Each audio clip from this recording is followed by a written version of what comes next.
Hello everyone answer इसार ATP channel सकलोके स्वागतम जानाइছো। আজি এটা বিশেষ খবৰ দিবলৈ ওলাইছো।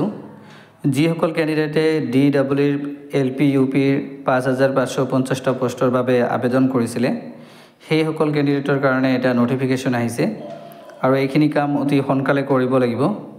কি কৰিব লাগিব আৰু ইয়াৰ সময়সীমা বান্ধি দিয়া হৈছে 11/10/2025 তাৰিখৰ পৰা 13/10/2025 তাৰিখৰ ভিতৰত।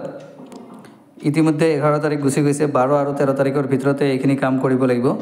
হিয়তে DWৰ অফিচিয়েল ওয়েবসাইট dw.assam.gov.in পৰ্টেলত লগইন কৰিব লাগিব।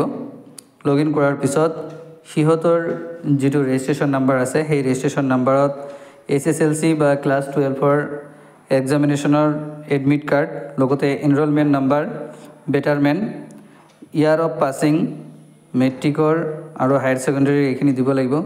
সেশন ইয়াৰ ফৰ এক্সাম্পল যেনেকুৱা 2000-2002 চন, Aadhaar card, roll number of SSLC examination এইখিনি দিব লাগিব আৰু ইয়াৰ সময়সীমা বান্ধি দিয়া হৈছে 11/10/2025 তাৰিখৰ পৰা 13/10/2025 তাৰিখৰ ভিতৰতে। যিসকল ক্যান্ডিডেটে ইয়াৰ আগত প্ৰভিজনাল মেৰিট লিষ্টত সিলেকশন পাইছে সেই সকলে কৰিবই লাগিব। লগতে যিসকলৰ হয়তো নাম আহা নাই হিহতেও কৰিব লাগিব, নহলে পৰৱৰ্তী সময়ত ৰিকোয়াৰমেন্টৰ কাৰণে প্ৰবলেম হ'ব পাৰে। হিহতৰ যিখিনি ডাটা বিচাৰিছে 6টা ডকুমেন্ট সেইখিনি অতি সোনকালে লগইন কৰি সেইখিনি ডাটা ইনক্লুড কৰিব লাগিব, নহলে হয়তো পৰৱৰ্তী ফাইনেল মেৰিট লিষ্টত নাম নাহিব পাৰে, অসুবিধা হ'ব পাৰে। সেই কাৰণে DWৰ তৰফৰ পৰা এটা নোটিছ প্ৰকাশ কৰিছে। এই নোটিছটো গুৰুত্ব দিব লাগিব আৰু যিসকল ক্যান্ডিডেটে নাজানে সেই সকললৈ শেয়াৰ কৰিব আৰু ভিডিঅটো ভাল লাগিলে চেনেলটো সাবস্ক্ৰাইব কৰি ৰাখিব।